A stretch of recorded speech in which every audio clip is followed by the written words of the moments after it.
They've got their claws into everything. Politics, finance, real estate. They already own half of downtown.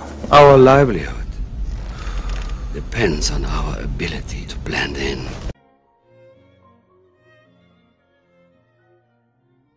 What does the term anti-Semitism really mean? The term Semitism means favoritism towards Semites or Jews. The prefix anti means against. When the two words are used together, the new word logically means against favoritism of Jews. Some Jews are quick to use the label of anti-Semitism as a weapon to stifle the discussion of anyone who dares to oppose them. Connections are made between opposing Israel's policies and the Holocaust, and pro-Israel activists use this to their full advantage to instill a guilt complex in those who defy Israel's plans. For example, Jewish author Gavin Langmuir writes in his book, Towards a Definition of Anti-Semitism, not only are Jews good in their eyes, but they are now seen as no worse than, or as good as, anyone else in the West. Consequently, anti-Semitism is now understood as a highly pejorative term both by Jews and many non-Jews, which is what makes the charge of anti-Semitism, loosely defined, so useful a weapon in political discourse.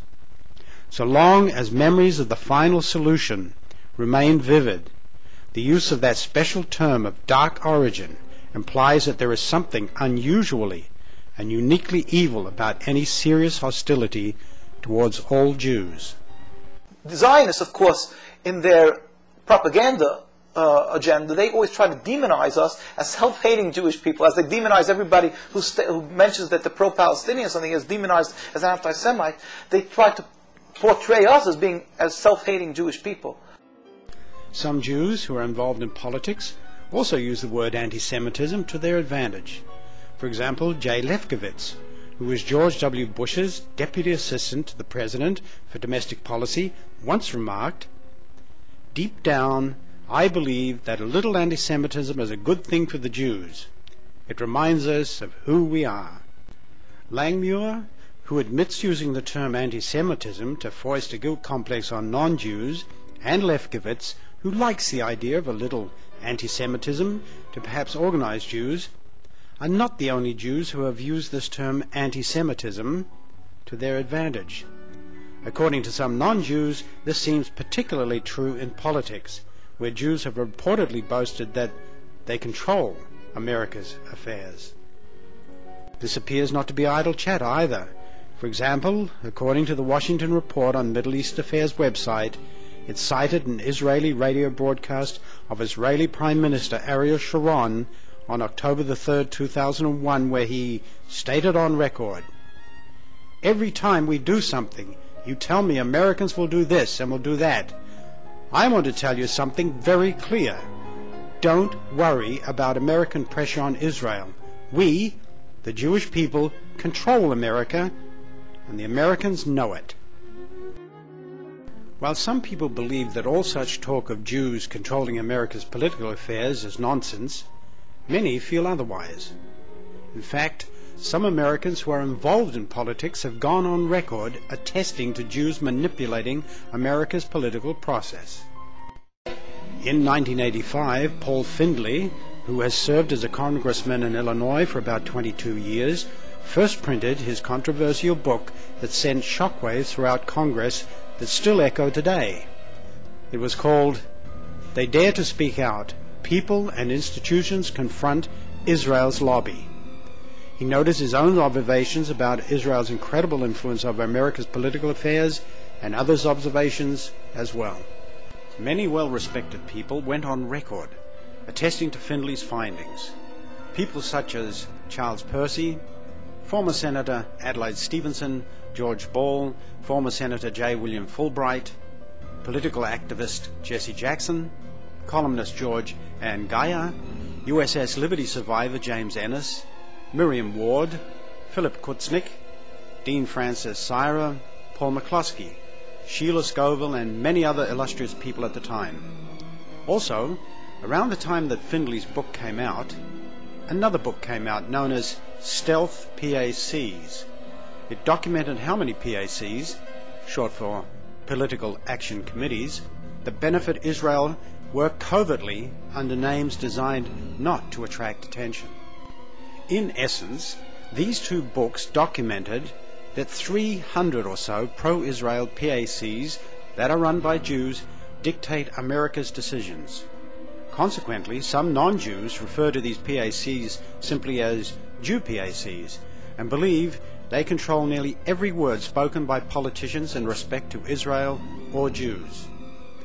This is reportedly done through political donations and campaigning for both the Republicans and the Democrats. It has been estimated that over 50% of both the Republicans' and Democrats' budget comes from PACs that are representative of the view of AIPAC, meaning the American Israeli Public Affairs Committee. Consequently, politicians often ask AIPAC first before doing anything. In fact, many feel what Senator Holling said on May the 20th, 2004 on the Senate floor is an undisputed fact with which America must deal. He said, "You can't have an Israeli policy other than what APEC gives you around here." Of course, he waited until he was ready to retire before speaking the truth, or he probably would have not been re-elected with the massive Jewish funds that would campaign against him. But he is far from being the only politician who recognizes this fact, as Findley's book attests. The American people need to wake up to certain facts. Facts that should have been apparent many years ago, but for a variety of reasons simply are not. One fact is that Middle East policy is not treated as a foreign policy in Washington. Middle East policy is treated as a domestic policy because the lobby for the State of Israel is the most powerful, most intimidating lobby in Washington, certainly in foreign policy, and probably the most powerful and intimidating lobby of any of the 3,000 or more lobbies that do exist there. What needs to be recognized is that the policy we established for Israel has dire consequences for our entire nation.